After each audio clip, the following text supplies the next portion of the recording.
Normalmente, figuras de importância e destaque na sociedade procuram esconder seu dia a dia. Muitas vezes só por questão de privacidade, mas outras por quererem esconder costumes, às vezes condenáveis à vista do público. Olá, viajantes da história! Hoje vamos conhecer algumas figuras históricas obcecadas por profissionais de relações. Ficou curioso? Então já deixe seu super like e sem mais demora, vamos ao vídeo.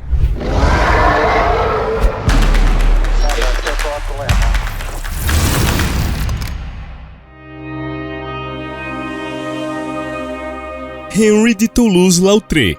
O pintor Henri de Toulouse-Lautrec não era apenas obcecado com serviços oferecidos pelas trabalhadoras. Ele também as pintava em um estilo moderno e documental, jogava com elas, dava presentes para elas e as acompanhava até suas casas, restaurantes, circos e teatros durante seu tempo livre.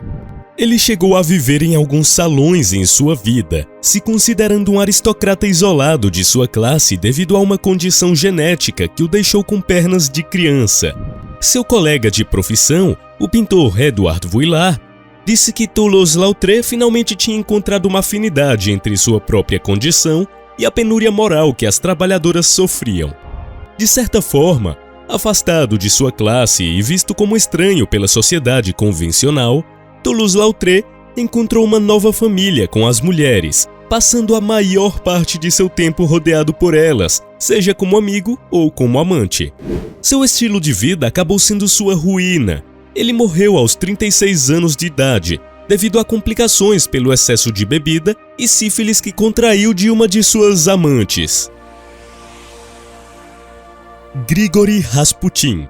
Grigori Rasputin foi um curandeiro e conselheiro de confiança de Nicolau II, o último czar da Rússia.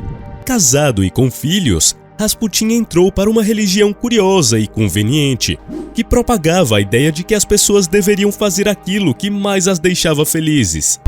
Ele também era conhecido por contratar trabalhadoras várias vezes no decorrer de um único dia. Essa infatigabilidade e busca incessante do corpo feminino era lendária, mas às vezes Rasputin não se envolvia efetivamente com as mulheres, de acordo com agentes que seguiam seus movimentos alguns anos antes de seu falecimento. Tais agentes relataram que certa vez Rasputin comprou 2 cervejas para uma mulher, mas não bebeu nenhuma. Ele solicitou para que ela tirasse a roupa, olhou seu corpo e foi embora. Vários relatos atestam que Rasputin ficava com uma garota por cerca de 20 minutos em um hotel, balneário ou algum outro lugar, durante os quais não ficou claro se eles estavam se dedicando à profissão dela ou se ela estava apreciando uma cerveja enquanto ele lia. De acordo com testemunhas oculares, Rasputin também dizia coisas perturbadoras a mulheres aleatórias andando pelas ruas, acenando para elas com insinuações sujas, as quais respondiam com ameaças e às vezes até cuspiam nele. James Boswell. O famoso biógrafo que viveu na segunda metade do século XVIII, Samuel Johnson James Boswell, era tão obcecado por damas da noite que tinha conexões com pelo menos 60 caminhantes de rua entre 20 e 29 anos.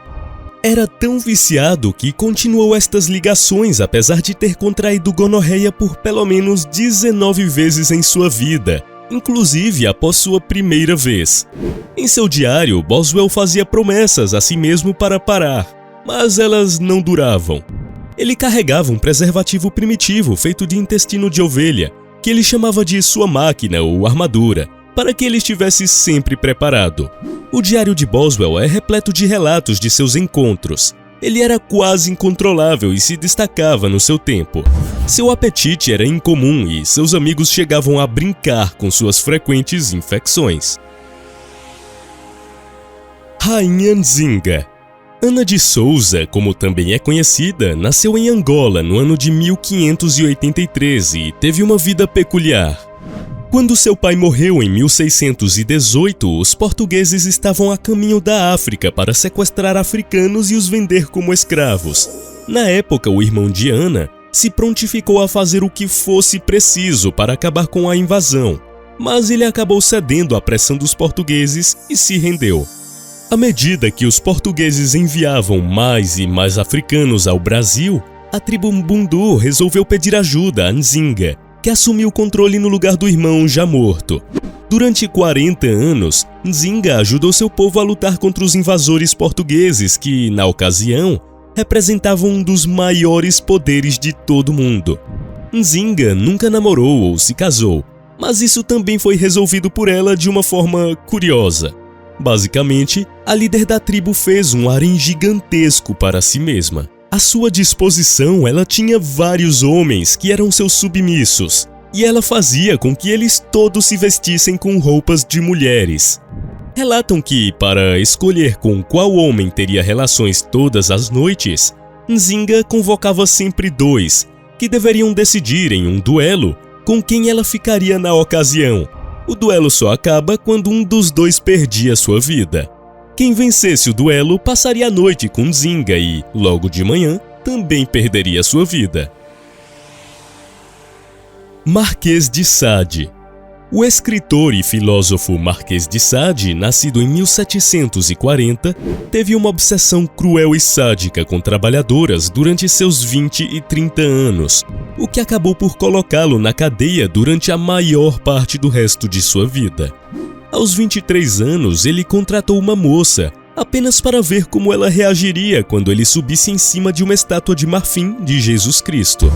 5 anos depois, aos 28, enfrentou acusações criminais por amarrar uma garota e chicotear suas nádegas. Alguns anos mais à frente, aos 32, fez várias pessoas adoecerem ao alimentá-las com bombons espanhóis com caroços de moscas. Ele também as sodomizou e as chicoteou. E aos 37, passou 6 semanas envolvido em excesso com trabalhadoras, incluindo 6 meninas de 15 anos e um menino de 15. Esses são apenas alguns relatos de sua vasta experiência. Vaslav Nijinsky. O diário do famoso bailarino e coreógrafo russo Vaslav Nijinsky nos mostra que ele tinha uma obsessão compulsiva por trabalhadoras. Ele admite ter tido relações com várias delas por dia, enquanto fazia turnê em Paris. Enquanto estava em Zurique, ele escreveu unicamente que não escreveria naquela cidade porque estaria muito ocupado no bairro da Luz Vermelha porque queria ter uma compreensão integral das moças. Apesar de admitir que sua obsessão era terrível, seus hábitos foram se tornando mais complexos, virando um vício. Nijinsky era conhecido pela androginia no estilo de dança e pelos personagens que ele retratava, o que também pode nos sugerir que talvez ele tenha encarado esses passeios como estudos. Benjamin Franklin. O famoso inventor norte-americano passou grande parte de sua vida debaixo dos lençóis. Franklin era obcecado, frequentando cabarés desde a adolescência. Conta-se que ele perdeu alguns amigos porque dava em cima de suas namoradas. Ainda que a juventude do inventor tenha chamado a atenção nesse quesito, afirmam que seu apetite aumentou ainda mais depois que completou 50 anos de idade. Os biógrafos de Franklin acreditam que ele se casou somente para poder ter relações o tempo todo. Em Londres, ele seduziu uma mãe e sua filha de 18 anos, tendo ainda frequentado o Hellfire Club, um clube para homens se divertirem à base de relações e bebidas, embora não constasse como membro oficial. Quando foi morar em Paris em 1776, já com 70 anos, continuou seu costume de décadas. Segundo John Adams, que esteve ao seu lado na cidade, era impossível marcar qualquer compromisso com ele, porque estava sempre envolvido em festas com muitas mulheres.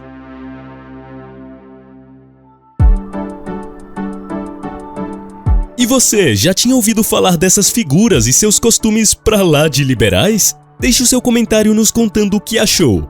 E não saia desse vídeo sem deixar seu super like, ajuda muito o canal. Um forte abraço e nos vemos no próximo vídeo. Tchau!